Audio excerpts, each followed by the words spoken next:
그 예물은 그에 앞서 행하고 그는 무리 가운데서 경야하다가 밤에 일어나 두 아내와 두 여종과 11 아들을 인도하여 야복 나루를 건널새 그들을 인도하여 시내를 건네며 그 소유도 건네고 야곱은 홀로 남았더니 어떤 사람이 날이 새도록 야곱과 씨름하다가 그 사람이 자기가 야곱을 이기지 못함을 보고 야곱의 환도뼈를 치매 야곱의 환도뼈가 그 사람과 씨름할 때에 위골되었더라.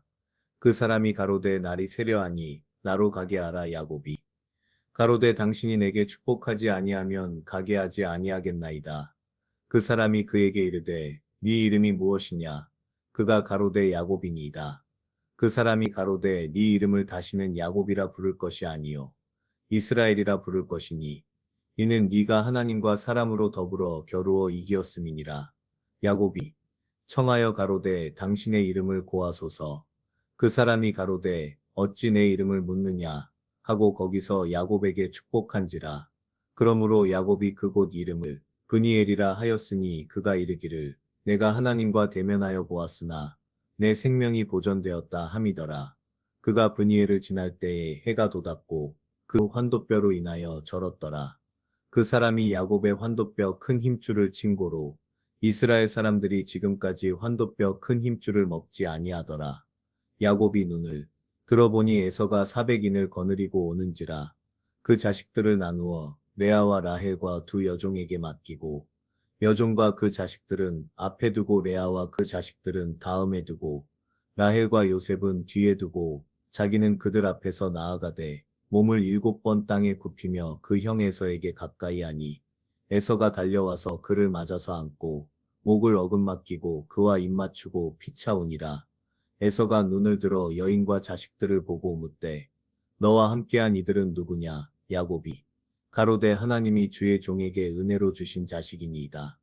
때의 여종들이 그 자식으로 더불어 나아와 절하고 레아도 그 자식으로 더불어 나아와 절하고 그 후에 요셉이 라헬로 더불어 나아와 절하니 오늘 우리는 한 사람의 인생 여정 속에 깃든 하나님의 섭리와 우리 삶의 흐름을 함께 묵상해 봅니다. 야곱은 밤에 가족을 거느리고 야복강 나루터를 건넙니다. 밝은 낮을 피해 밤에 가족을 긴밀하게 이동시키는 모습은 영락없는 꼼수의 대마왕 야곱입니다. 그는 심지어 자신이 앞서지 않고 그 밤에 나머지 가족을 앞세웁니다. 아마도 형 에서가 자신의 제수씨와 조카들의 모습을 보고 마음을 돌리기를 기대했을 것입니다. 아무리 미워도 피부치이고 어린 조카들을 보면 에서의 마음이 누그러질 것이라는 계산이었을 것입니다. 그는 여전히 비겁하고 자신의 약은 꾀와 인간적인 계략을 우선하는 사람이었습니다. 이런 모습을 아마도 하나님께서는 더 이상 두고 보기 어려우셨나 봅니다. 밤이 내려와 야곱이 홀로 남았을 때 그는 한 낯선 이와 몸부림쳤습니다. 그 씨름은 단순한 몸싸움이 아니라 하나님과 인간 사이에서 자신을 시험하고 새 이름을 받는 영적인 투쟁이었습니다. 그 순간 야곱이 얻은 새로운 이름은 하나님과 겨루어 이긴 사람이라는 의미를 담고 있습니다. 그런데 생각해보면 하나님이 직접 오셔서 야곱과 씨름을 해서 졌다는 사실이 이해가 되지 않습니다. 이건 징계 아닙니다. 말 그대로 야곱을 변화시키기 위해 져주신 것입니다. 말이 안 되는 일이지요. 어디 감히 인간이 하나님을 이긴단 말입니까? 하나님이 야곱의 완력을 못 이기셨다는 것은 도무지 말이 되지 않습니다. 여기서 우리는 씨름이라는 단어에 너무 집착한 나머지 육체적인 스포츠를 한 것처럼 상상하곤 합니다. 하지만 저는 이 씨름이 싸움 즉 영적인 싸움이라고 생각합니다. 우리가 목숨이 왔다 갔다 하는 상황에서는 죽기 살기로 하나님을 붙잡습니다. 다양한 방법이 있겠지만 주로 우리는 기도를 합니다. 목숨이 오가거나 인생의 운명이 좌우되는 상황에서는 우리는 죽기 살기로 기도하고 하나님께 매달립니다. 이것이 마치 싸움처럼 보일 수 있고 우리는 실제로 영적인 싸움이라는 표현도 씁니다. 반드시 마귀와 싸우는 것만이 영적인 싸움은 아닐 것입니다. 나 자신과의 싸움, 특히 야곱은 자신의 얄팍한 꼼수나 지략을 놓고